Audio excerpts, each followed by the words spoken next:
Hello, everyone, and welcome to another edition of Rosen Sports Monday, except we're doing this on a Thursday, and for good reason, as we'll get into with our special guest in 1 minute. First of all, I want to thank our sponsors, which we'll hear from a little bit later. Stretch Lab, locations throughout the Twin Cities. They've done me a world of good. Keep me upright and moving, and they'll help you out no matter what your exercise routine is. And Charlie Swanson, my good friend over at Lexus of Wayzata, Lexus of Maplewood. Check them out for the best Lexuses in town. Well, my special guest and why we're doing this on Thursday today is because there is a special premiere on Netflix tomorrow night.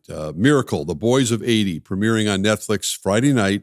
Rob McClanahan, who I've known for many, many years, and of course, instrumental in the Miracle on Ice in 1980. Rob, thanks so much for spending some time with us, and I can't wait to dig into behind the story of the Miracle on Ice. Well, thanks. My pleasure to be here, Rosie. Yeah, it's great to see you. We've known each other a long time. So I got to tell you, I was really stunned when I saw the first promo that came out. And I know a lot of you guys were making the tour to promote this, but tell us the background about how all this came together, because I'm thinking, well, people already familiar with the movie Miracle for a whole generation that wasn't alive in 1980 to watch the movie, and a lot of kids that just never had a chance to see it.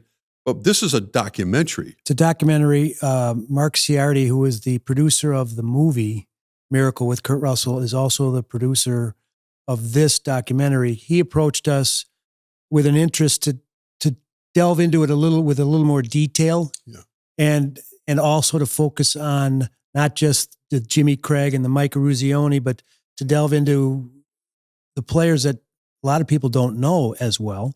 Mark Johnson, who was by far our best player.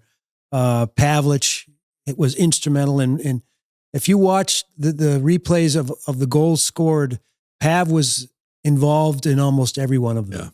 Yeah. He's a dynamo. Oh my goodness. So the Netflix documentary is it's a little deeper dive into who we were as players and as teammates. And a big part of that was having a lot of you guys go back to Lake Placid. Yes.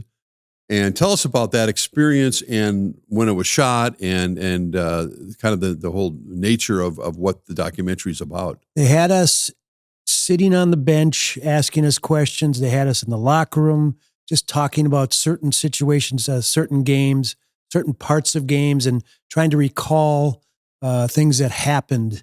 And what's interesting is that I'll come up with something that I recall, and it'll jar somebody else's memory, and somebody else will say something and I'll say I'd completely forgotten about that. But one of the things that was really cool is back in 1980, there were only 3 networks: CBS, NBC, ABC, public television, and ESPN had just begun in November of 79. There were no cell phones. All this social network that people live with today didn't exist. And we had telegrams that were sent to us daily, and we would post them on the wall as we went out to the rink. And one of the telegrams was from a lady in Texas, and all it said was, "Beat those commie bastards."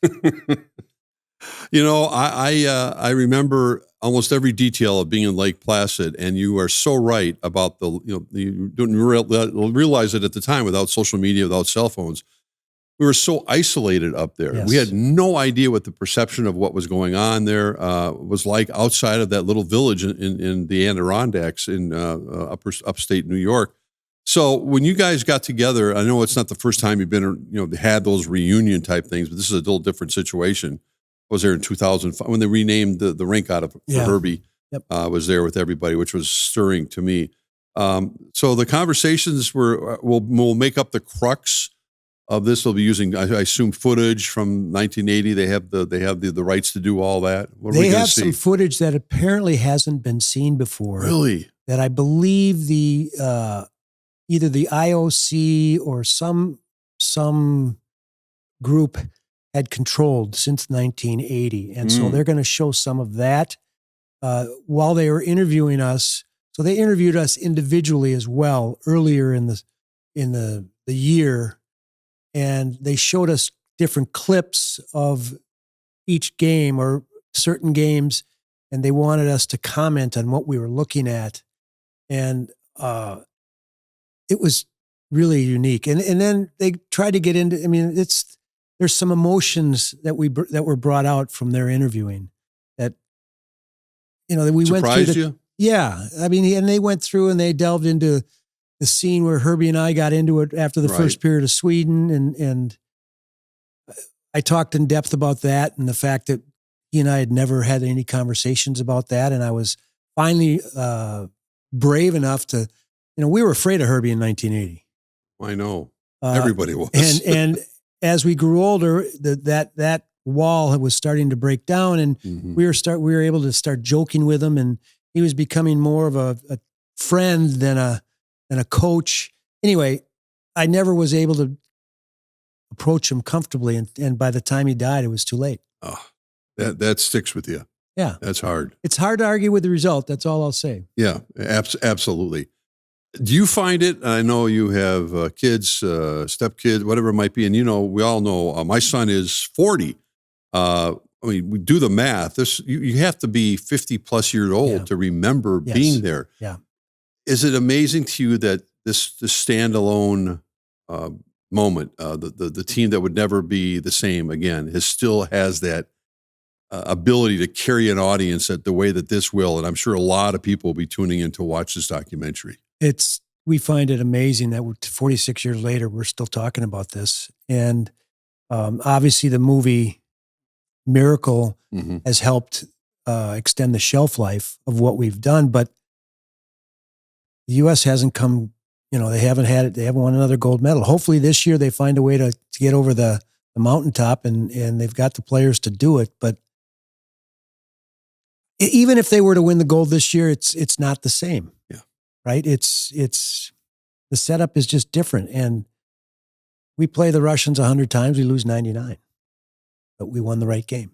It's so true. What was it like for you? I know you've been back before this, but being with, the Rusioni, I don't know how many guys were there for the actual documentary. There were all but about 2. Well, plus the 3 that have passed. So there's probably 15 of us. 3 that passed. That's 15 of us were there, I believe. Well, what's it like? I was there, like I said, in 2005, they renamed the rink. And when I remember turning the corner and seeing the outdoor rink where Eric Heiden won all his gold medals, and the high school, which was our media headquarters. And then, of course, you see the rink. And unlike almost any other Olympic venue, Lake Placid kind of looks the same. And obviously they use it today for various pre-Olympic events and ski jumping and everything else. But I remember I audibly gasped when I turned the corner and I saw that high school where I spent all my time, and the smells, it came back to me. Yep. I mean, everything about it, no matter how many years ago, it's sort of like there's certain things that will be forever in your mind. You can't remember where you parked your car yesterday, but you remember what you had for lunch and what was like there. So what were these experiences like? ORDA, which is the Olympic Regional Development Authority of New York, and Lake Placid, has worked diligently to keep Lake Placid pretty much as it was. They've also maintained the Olympic venues so that they're up to standards even by today's levels. And so athletes still train there regularly, both in hockey, in skiing, jumping, bobsled. All the venues are still used regularly. So that part, they've put millions of dollars into Lake Placid to keep it, but they've kept the history there. And it's, even though they've updated it, it is the same. And it's a time warp. I remember, I'm sure it's still there. They what they did so obviously I was there in 1980, was put together this museum. Yes. They've actually upgraded it. Have they? Yeah, it's excellent. So they've moved it a little bit. So with the rink, you walk into the main entrance of the arena, and they moved the museum right there, and it's updated with all kinds of stuff. They've got a video of our team, and they've expanded it to other venues. They have Haydn in there. It's really, really well done. That's cool. And anybody that goes to Lake Placid should take the time to go through that museum. I don't think there's any reason not to. I mean, it'd be a first stop for I think a lot of folks, and it's a beautiful area. But the one memory I have in particular when I went back there in 2005, right? Yep. The first time I'd seen the museum and walked into the hockey area, of course, and Mike Ramsey's there, and he's watching the end of the Russian game. Yep. It's on a loop, basically. Yes. And he's just intently staring at it. And I said, Mike, what's going through your mind? He goes, well, my hands are all sweaty. It's like the last 5 minutes of the game. I said, Mike, you win the game. You realize they're not going to score now. And he smiled, but it was like watching it all over again. I don't know if you had those same sort of visceral sort of feelings when you've seen highlights various times. What people don't realize is after Rizzo scored the go-ahead goal with exactly 10 minutes left, the Soviets had the ability to score double-digit goals within that time frame. And the fact that we were able to hold on, you asked to a player, that 10 minutes was the longest 10 minutes of my life and of our lives. The clock didn't move, and we kept looking at the clock, and it just didn't move. And things happened. The puck would roll over a Soviet stick. Mm-hmm. As the game got closer to the end, they actually started dumping the puck a little bit. They lost their composure. They didn't pull their goalie. I know. Amazing. They didn't know. They'd never had to pull their goalie before. Well, they benched their star goalie, but that's a whole nother story. Yeah. And so, we got lucky. Well, there's so much to talk about, and I can't wait, like a lot of folks, to watch the documentary on Netflix. And, there's so much that's been made with the movie Miracle, and Kurt Russell did a phenomenal job. I'm sure you feel that way of portraying Herbie, and the famous speech that was made in the locker room. And the thing that struck me, I didn't have access to the locker room in 1980, even though I got access to Herbie and during that time. I didn't see it until I went back and I realized it's like the size of a little high school hockey rink of locker room. It does look like the one that was in the movie. It's small. But you think about Herb's speech and what did you actually feel? You got beat, 10-3? 10-3 in Madison Square Garden on February 9th. Yeah. And it wasn't that close. Yeah. So was there a belief inside that locker room that potentially you could hang with these guys? Herb was a great motivator. We all know that. But several things happened before we ended up playing the Soviets. We're each in different pools. And we saw the Soviets, they had to come from behind against the Canadian team. They had to come from behind against the Finns in pool play. They won both games, but they were lethargic. They weren't sharp. And so Herbie started to play on that. And then he started comparing, who was it? Mikhailov to Stan Laurel of Laurel and Hardy. And if you put their faces side by side, they did. He's right. So he was just trying to lighten the message a little bit, maybe have a little fun with it. And he also said, I'm going to go back a little bit. So after we lost to the Soviets February 9th, we went back to Lake Placid and we had a team meeting, and Herbie said, if we play at the top of our game and get some breaks, we can win a bronze. If we play at the top of our game and get all the breaks, we can win a silver. Forget the gold. The Soviets have the gold. That's what he said. Then, as I said, we saw them play and they were flat. And Herbie he also said the first two games for us were the most important. We had to play well against the Swedes and the Czechs. Well, the Swedes we ended up tying, and the Czechs we destroyed, which at the time they were the second-ranked that was stunning team in the world. And so we had set our path. We just had to take care of business in the next, 4 games, whatever it was. And we did. We always had trouble with, the U.S. has always historically had trouble against Germany. Mm-hmm. We did. But Rosie, out of what did we play, 7 games, we got scored on first in 6 of those 7 games. Amazing. Right? So we came from behind in 6 of the 7 games. We were probably goal ratio wise, first period, probably 1-1. But in the third period, the goal ratio was 4-1 in our favor. And that's because Herbie said, we may not be the best team in this tournament, but we're going to be the best conditioned team. And we were by far. That was borne out in the movie as well. I distinctly remember covering the first game. It was before the opening ceremonies. They played Sweden, and I think the Lake Placid, the big arena, because there were 2 arenas there, I don't even say it was even half full. Right. It was a weird kind of thing. And you were trailing, it was 3-2, whatever it was, and our good friend Bill Baker. Yep. They pulled the goalie, pulled Jim Craig, and he scored from the blue line with, under a minute. Yep. And without that point, you don't win the gold. I don't remember. I don't know if we win the gold. I'm not sure, but I don't remember. They did it differently back then. So now they actually have a true gold medal game, but In 1980, it was the last time they did this. Had we lost to the Finns after beating the Soviets, we wouldn't have gotten a medal of any kind. Nothing. Right. So I think back in 80, the only points that mattered were the points against the teams in which you played against. So the point that we had against Sweden played to our benefit. And then obviously we beat the Soviets and we beat the Finns. And the Soviets beat the Swedes. So I don't know. I just know that we're still talking about it.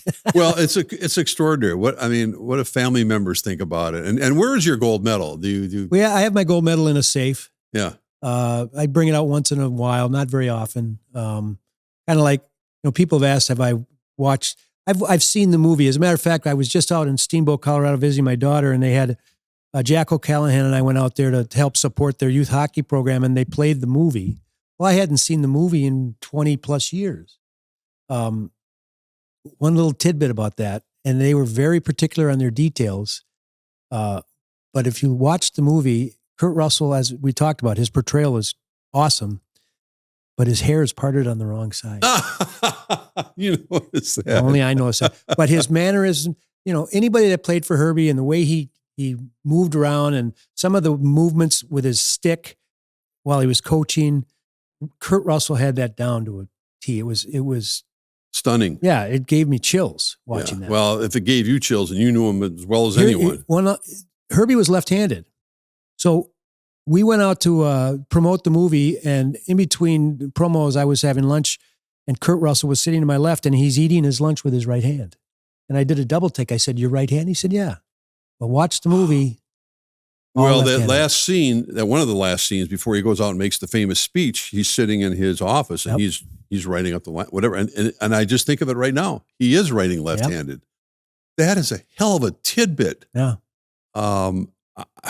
My goodness. I mean, that's extraordinary. And to think about that speech, I remember talking to Herbie after the game. He did give us access, and I said, "What did you tell the players?" And he took that piece of paper out and he started reading it. And I went, I always kid when I make speeches going, "Can I have that piece of paper?" Yeah.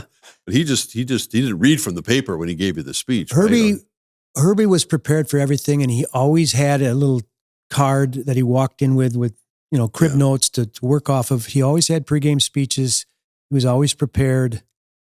And if you ask any of us what he said before the Soviet game, most of us will say, "I don't really remember that speech, except for you were meant to be here. You're born to be a player. You're meant to be here."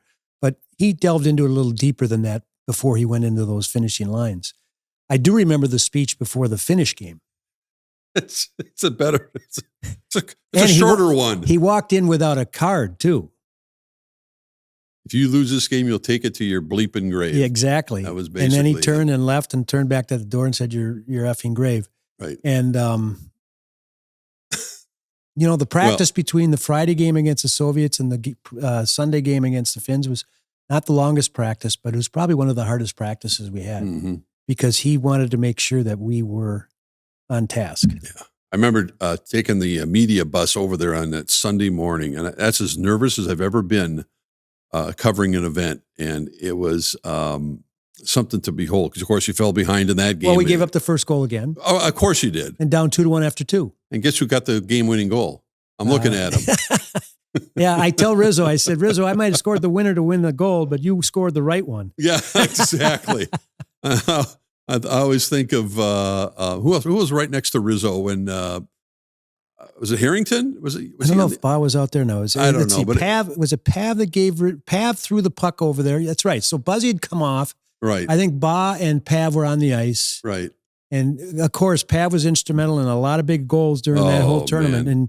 And he threw it over to Rizzo, and Rizzo had a hell of a shot. Yeah, and I've had, what, we've all been to reunions of one sort or another, high school, college, whatever it might be. But I can't imagine I had the opportunity to host an event just a few years ago, I think over at the casino. And a lot of you guys were there. And unfortunately, it wasn't really open to the public. Just a few select people got there. But it was, what is it about the bond with that? Is it just, it was more than just a game and the gold medal. I have to believe that the cemented lifelong relationships.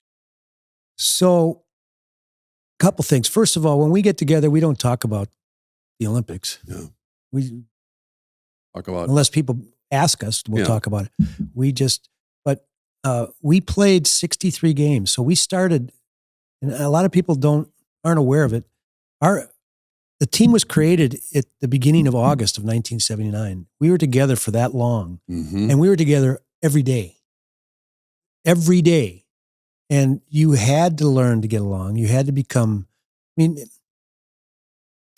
I like everybody on the team? Not at times. Well, plus you had that Minnesota-Boston. Yeah. And so that had to break down. Built-in antagonism. That had to break down. But one of my dearest friends to this day is Jack O'Callahan.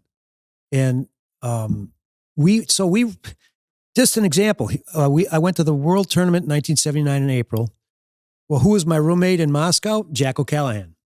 Who was my roommate in Lake Placid during the Olympic Games? Jack O'Callahan. So we get together. We don't talk about the Olympics. We just, but it's like we are family. It's a family. And we ask about the fun that we've had, Rosie, is that we get to share this with our kids. And yes, the movie has helped preserve the story so that my daughter and OC's kids and everybody's kids have at least some idea of what it was like. And when they see us bonding and just, we're not talking about hockey, we're just giving each other grief. Correct. Well, and there's that famous scene, again, we're talking to Rob McClanahan about the Netflix special that's coming out Friday night, Miracle, The Boys of 80. They talk about the fact that you guys went to the White House afterwards and had your cowboy hats on and the whole thing. And then I think the realization hit you at that point, this is going to be, you just mentioned how many days you spent with each other. This is going to be the last time we're going to be together. And it's like, must have hit you like a ton of bricks. It's like, as soon as that's over, you guys are going your separate ways. Yeah. Silky had talked about this in the locker room after we were awarded our medals, actually, that this was it. We're never going to be a team again. And unlike anything else, every team that you have changes every year, but we always talked about it would have been really interesting had we been able to stay together and play as a team in some capacity. Not that it was feasible, but we were pretty good. Yeah, pretty good. Damn good. And you've gone back. Have you gone back for some of those? They've had those fantasy camps. I think they're on their 10th or 11th year this coming spring in May.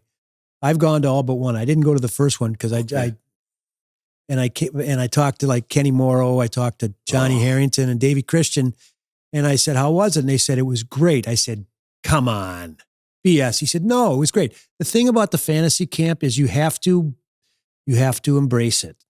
You're meeting people. We're paying significant amount of money. Right. But they're there, and I've been there every year since, and it is actually a lot of fun. It's a hard place to get to. That's a pain. A lot of Albany. But a lot of these people have been there, and they've become very good friends of the team. That's phenomenal. There's a group chat that we are involved with that, we pipe in once in a while, and a lot of those people keep coming back, and it's not just about, it's the worst hockey you'll ever see. Well, nobody cares. But it's fun. Well, one question before we move on to the next chapter, and I do want to get Rob's opinion about the Olympics, particularly hockey, which is coming up here in a few weeks. When you walk into the arena, when you did for this, whether it's for the Netflix thing or when I did, what comes to mind? Does it hit you every single time? Do you look around and going, my God, this place is going to be a special place in my heart for as long as I'm breathing on this earth? Do you feel it when you walk in the arena? As I mentioned before, Lake Placid's done a great job in keeping things in top shape, and as they were, they've upgraded the rink. It is, every time you walk into the rink, I get a certain chill. And then you look up into the rafters and you see every player's name numerically. And it's not a big place. It holds 8,000 people maybe. It's just kind of cool. It's not a great description, but there's history there, and we walk in there with a lot of pride. Well, it's where the original USA chant began, I think with the Czech game. Not the first game, because the first game nobody was Right, there. right. But the Czech game that Friday night, and it's interesting you say, Rob, that it's 7,000, 8,000 people. I've told people during the Russian game in particular, I've been in a lot of loud stadiums and arenas for a lot of big events. I said, there's noise, there's loud, and then there's this sort of guttural sort of feeling and noise that shook that place the last 5 minutes. You mentioned the last 10 minutes seemed like an eternity. When I'm watching it, my heart's racing because I have to race across the street as soon as the game ended to where the media headquarters was. And we had, again, there was something called a dial-up phone. We had to use a rotary phone to call. I called back the WCCO. And again, the game was not televised live. So it's 6:20 Minneapolis time when the game, was about over. And I had to run across the street. And I make the joke that I picked up the phone. I got the hotline in the WCCO, and I'm screaming into the phone, "The USA just beat the Russians. USA just beat the Russians." And I said, I always go, "Do you believe in miracles?" And then Al Michaels overheard me and he used my line. But of course, they were taping the game. But think about that in today's world where you have everything. I have my phone in front of me here. Everything is like instantaneous. Yep. Isn't that true? And I kept thinking to myself, people don't know. Right. And unless they're listening to it on the radio, they have no way of connecting. Right. Oh, my goodness. Listen, we're going to continue this discussion with Rob McClanahan. I want to get his opinion about the Olympics coming up here in a couple of weeks and a few other things about life after 1980. Stay with us here on Rosen's Sports Monday. Hey, Rosie here for Lexus of Wayzata and Lexus of Maplewood. If you're in the market for a new luxury vehicle, look no further than my good friend Charlie Swanson at Lexus. Whether you're on the west or the east side of the Twin Cities, they have got you covered with two great locations, Lexus of Wayzata and Lexus of Maplewood.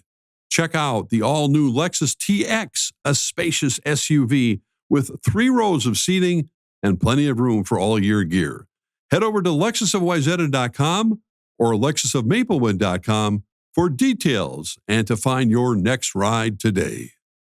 Hey, Mark Rosen here for Stretch Lab. I had my introductory first stretch when I was visiting my relatives in New Jersey. I went to the local Stretch Lab there for my 50-minute session. I felt so good afterwards. So when I came back, I immediately called that Stretch Lab in Eden Prairie. They have locations all over the Twin Cities where my nephew first signed up. I've been hooked ever since. There are locations I mentioned throughout the Twin City area, but I stuck with my Tuesday morning appointment with Jason to get my 50-minute stretch in as part of my schedule. It's like a meditation session. He stretches out my legs, my hips, my back, my neck, my traps, all of it, and I take some deep breaths, and I feel like a new man every single time I leave. My nephew's in his late 20s. I'm a little bit older, but it doesn't matter. Stretching is so important in our daily routine. Having an expert do the work is the only way to go. My advice, give Stretch Lab a chance to improve your overall health. Check out a location near you.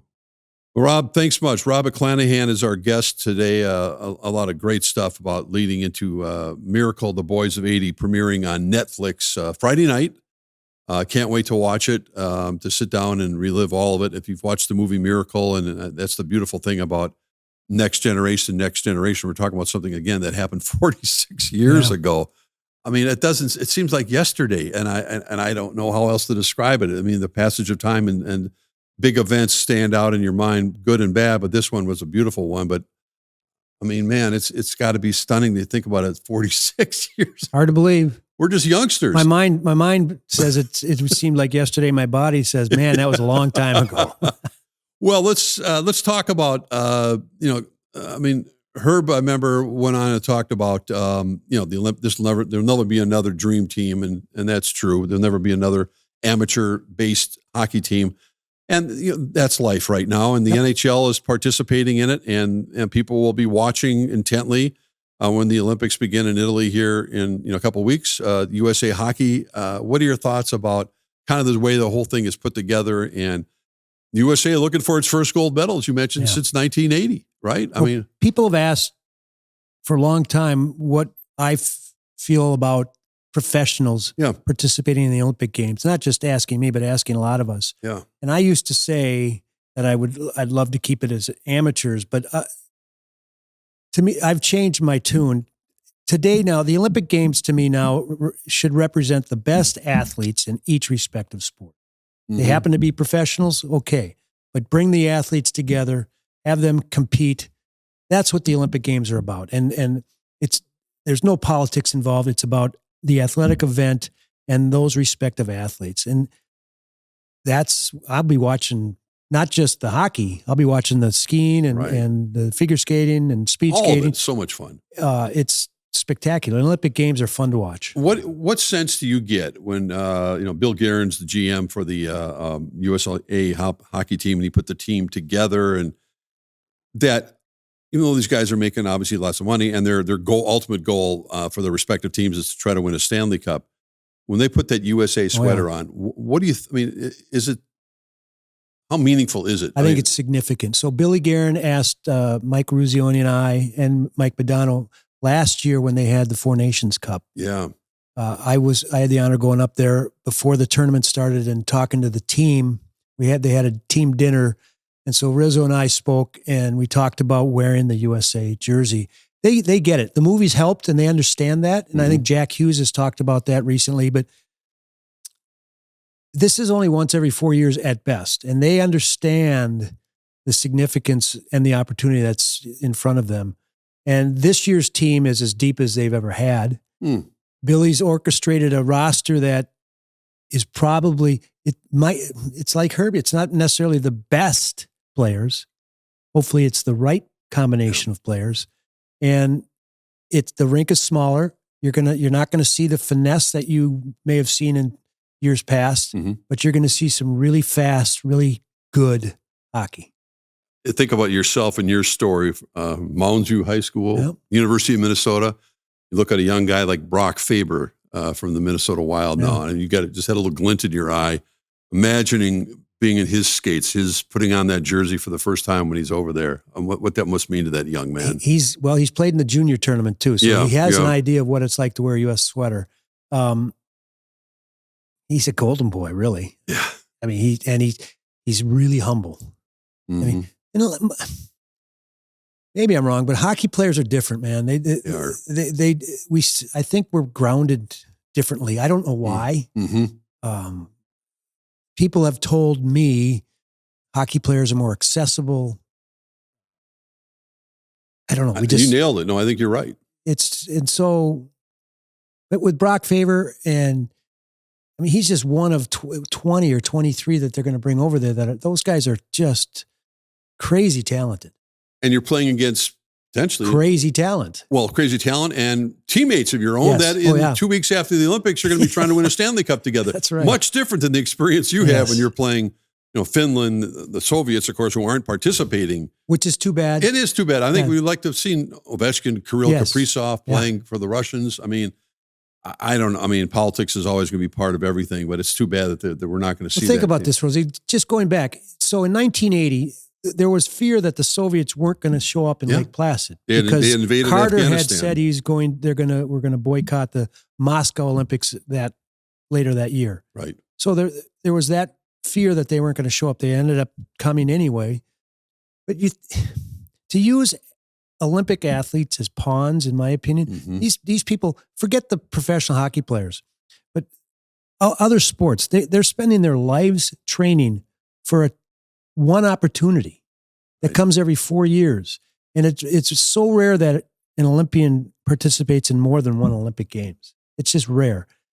And to use those athletes as pawns on a political forum, in my opinion, I just don't agree with. Yeah, that's very true. No, I mean, it's, and yet it is going to be must-see TV. And I think it comes at a great time, post-Super Bowl. The Olympics will be here, and I'm with you. I mean, look at Lindsey Vohn's story. 41. How great is that? 41 years old, and I mean, I know you've had to overcome obstacles, injuries, and all that. The mindset of having her knee torn apart. I don't know, and this go down that mountain, downhill skiing at that level, at 41. It's fun to see. So my wife and I were in Sun Valley last year for the World Cup Final. Yeah, we were at the World Cup Finals in Sun Valley. We saw Lindsey Vonn. She had just come back, and she placed second in the Super G there. And that was the beginning of, you could just see and feel her coming back. But this year, it's unbelievable what she's done. Yeah, I mean, it's the pride of Buck Hill. Stuff like that is fun to watch. It is. It is. So that you'll be tuning in. Otherwise, how you're retired, fully retired? Yep. I mean, I'm looking at the expression on your face when we first started our conversation. it's kind of where your life has led from 1980 and family, kids. I ran into your wife not that long ago, and this is kind of the life maybe you envisioned at some point. 'Cause you put a lot of years into real work as well. Retirement, so far, people ask how it's been. I would qualify it as underrated for me. Thank you. I want to hear this. But I know you stay busy. And some people are worried that they get too bored. And I say, it's okay to do nothing sometimes. It's okay to sit and have a cup of coffee and maybe read something. Correct. And not do anything. And as I said to you earlier, I haven't had a Monday since I retired. I love that line. So I've embraced that aspect of our lives. We've been as busy since I retired as we were when I was working. I don't know how we got everything done before. Yeah. Because it's crazy how busy we've been. But it's been awesome.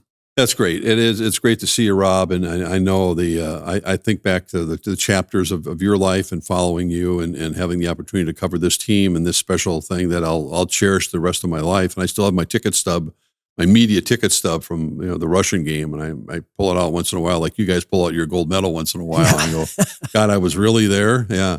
But I don't want to just finish on an emotional note, but as you mentioned, you had a complicated relationship with Herb Brooks, and one that I remember after the rink was renamed, I think everybody went across the street. They had a little pub over there that I never really got to frequent because I was staying in Saranac Lake. I had to get out of there in a hurry, but it was really a special night.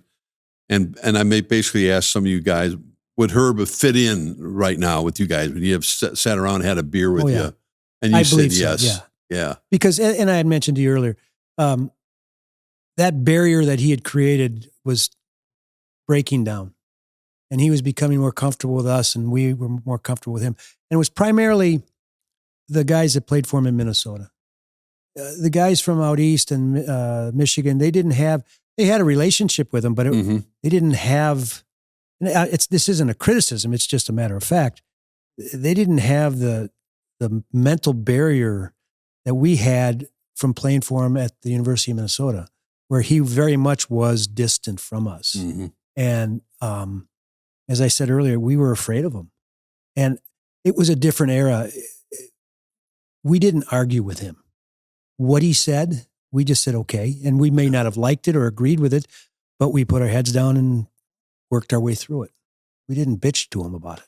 Well, he always talked about, too, and we all understand Herb's feeling about relationships and how, even though it may have been distant with the players for good reason, he always talked about the fact that the greatest thriller he ever had was winning the state high school hockey tournament. Yeah. Because he did it with the guys he grew up with at St. Paul Johnson, which is really something to hear from the lips of Herbie. And, I miss him to this day. I got a chance to work with him during our state high school hockey tournament coverage. I mean, I make the joke that Lou Nanny and Herbie were on the same broadcast team with us.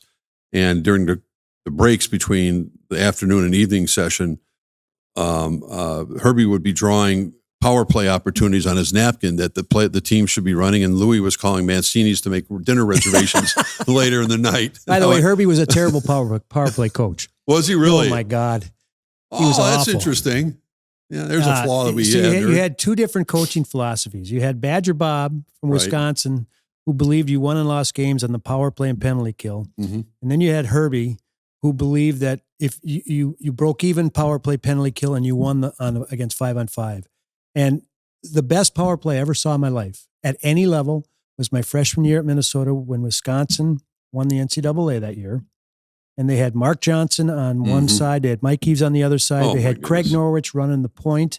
You had John Taft on the other D. And then you had Steve Alley in front of the net. And I think the percentage that they ran for the season was 45%, something like that.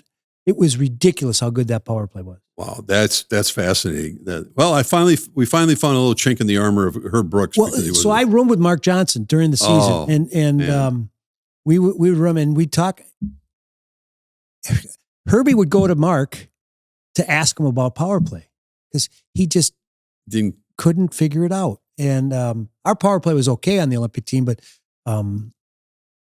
it wasn't his strength. No, but he, as I said, Herbie. And not everybody could play for Herbie. He was very much a taskmaster. But if you figured out how to play for him, you could be rewarded. And I mean, you saw at his funeral, there were hundreds of former players, right? And all of those players, if they were asked to lace them up tomorrow, we would all say, I'm in. That says it all. He was able to get his players to play at their highest level at the most important time. I'll give you an example. So we're down 2-1 against the Finns after 2 periods. I think, and we've talked about this of late, I think the best period, we played 63 games before the Olympics. So we played 70 games throughout the year. The best period that our team played all year long was the 3rd period against the Finns. And we came back from 2-1 and won 4-2. It was an extraordinary day, and it capped off with the gold medal ceremony, which of course has been talked about and seen many, many years when everybody got back up on the podium when Rosen invited everybody up. And I happened to be in the penalty box like 100 feet away from you guys, and it was... We couldn't fit on the podium today. No. You still hear Herb's voice once in a while? Oh God. I use what Herbie taught us every day. Really? Oh yeah. Well, as a dad. And the simplistic part of it is this. He showed us that we were capable of far more than even we thought, but it's not without its sacrifice, its dedication, and selfless play. Everybody on that team was selfless. I didn't score the winning goal against the Finns. We did. And Rizzo didn't score the winning goal against the Soviets. We did. And you saw that after every goal was scored, the whole team would get off the bench and we would go celebrate. As a matter of fact, because we did that, teams can no longer do that in the Olympics anymore. No kidding. Yeah. You have to stay on the bench. You have to stay on the bench. You can't go out and celebrate. Yeah. Unless it's a winning goal in overtime or something like that. But and you guys got to do it. Yeah. And a lot more. We had fun. Again, Miracle, The Boys of 80, premiering on Netflix Friday night.